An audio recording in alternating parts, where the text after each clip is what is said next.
Mario Maker 2 had its final update on Wednesday. On April 22nd, Nintendo did what they're saying is the last little patch that they're going to provide for Super Mario Maker 2.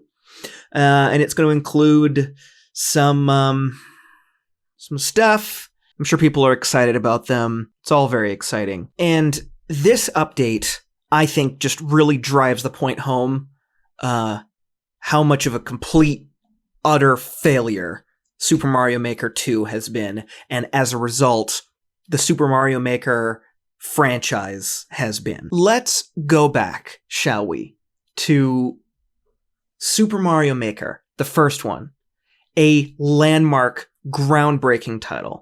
Maybe groundbreaking is a bit generous, but the best use of the Wii U, okay, the best use of the Wii U gamepad, I think you'll agree. I know that I certainly agree with my own statement. But it was a game that we didn't really know we even wanted, but we did. It was awesome, right? And the creativity demonstrated by the community was unprecedented. There have always been Little Big Planet and Mod Nation Racers and these little maker kind of games.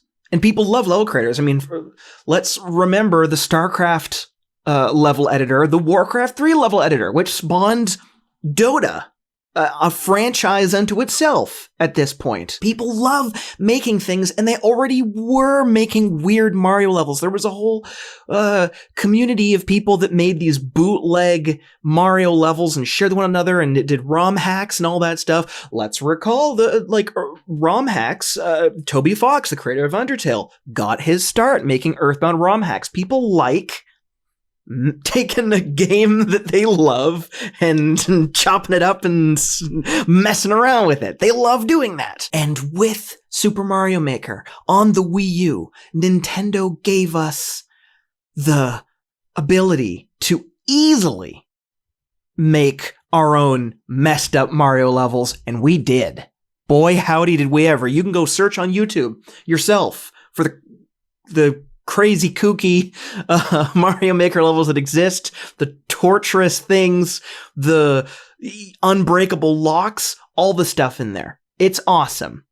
And let's keep in mind, this tool, this game, started as a tool that Nintendo was making to help themselves make Mario levels, and they said, you know what, this is so fun, let's just toss it out there. But the thing that Nintendo never got right, and which they never get right, ever, was the online component, the actual browser.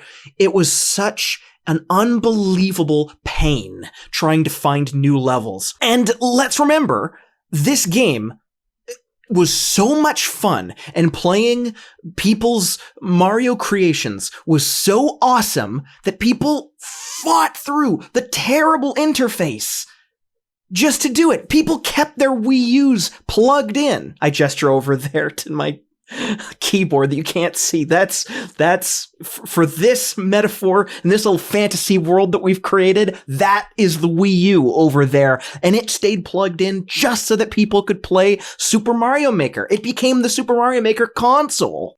And when Nintendo was putting together their, this thing that this paradigm that we're in, where every game that they release on the Switch is basically just a Wii U game, moderately up-resed in some cases, given a little coat of paint in some cases, and just kind of tossed out there again for people to play in some cases. Not every game is like that, but a lot of them are, and some games like Super Mario Odyssey were Wii U games that went to the Switch, and it was whatever. It's fine. It's fine. The Wii U was a failure, generally speaking. It's fine that they make Mario, that they make Zelda, Animal Crossing, etc. And, we were also excited for a new Mario Maker on the Switch because we wanted it, because that was really kind of the magnum opus, the real masterpiece on the Wii U hardware, and it wasn't on the Switch, and we wanted it. We wanted to be able to keep playing it. But we knew that it was going to be a problem. You know, the one thing that the Wii U had going for it, the one thing was that that pen interface thing, you know, that the Wii U had, nothing else has that. And you can't really emulate that effectively with one of those terrible styli and the Switch. It's just not going to work. It's not going to work. You need the second screen, or at least you needed the second screen with the way that Nintendo made the interface. And on the Switch, it was that interface was always going to be awkward. And the online service was improved a bit, but Nintendo never gets that right. They're terrible at these online features. For some reason, you know, people enjoy it with Animal Crossing, people enjoy playing Splatoon, but it's a joke when you compare it against things like what the Xbox has, what the PS4 has, what the PlayStation 4 has. The PlayStation 3 had terrible, like, matchmaking party. Like, I remember like playing multiplayer games on the PS3. It was a huge nightmare. They figured it out for the PS4. Why can't Nintendo figure it out? Do you remember when they initially released Splatoon and you had to have that separate cell phone app in order to be able to chat with your friends?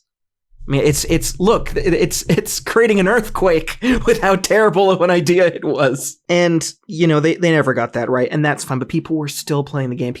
There's this diehard community of people playing Super Mario Maker 2, and we actually got with 2, not so much 1. With 1, we got like the weird costumes and stuff, and that was fun. But with 2, we got actual, here's new mechanics, here's new things, here's the nighttime, here's this. You know, these things work differently. We're going to add in new features. And we even got with all of the 3D World stuff. They were like, you know what? We're going to take all these features that were in a game that totally doesn't work with the way Super Mario Maker is designed, and we're going to just make it side-scrolling and just shove it in there. That's awesome. People don't care. They don't care about the authenticity. They just care about having cool stuff to put in their levels. Do you know what I mean?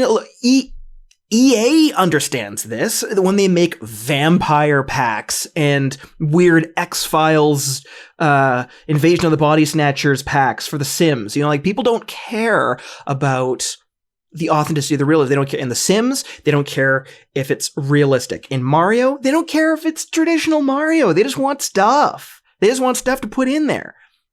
And this new pack includes some stuff that people are more excited about than ever, like the Super Mario Bros. 2 stuff. We always wanted Super Mario Bros. 2. We wanted what's it called? Phanto. We want to pull up the turnips. We want Birdo spitting stuff. We want the bird opening its mouth. We just put it in. And, you know, they always made these excuses, which are probably valid. I don't know how the system's designed internally. You know, for why they can't include, but they included the 3D World. But whatever. Just take the stuff that you can and put it in, and give us new stuff and put it in. Take stuff from Paper Mario. Take stuff from, they did the Zelda. They put the Zelda stuff in. People love it. And yet here we are with the final update. The final major update. Maybe there'll be minor updates, but there's no good reason why this couldn't be Dreams or Little Big Planet or the StarCraft level creator, like this. People already love it. They already love it. They love Mario. They love this, and they're consuming the content. They're fighting through the terrible online interface to get to the content. But Nintendo's ending it. What? I don't mean to be so whiny, but come on. We had a good thing going. It was good. Just keep doing that. And let's be honest. I mean, people wouldn't be that thrilled, especially this early on. And maybe this is what they're hinting at with the final major update thing.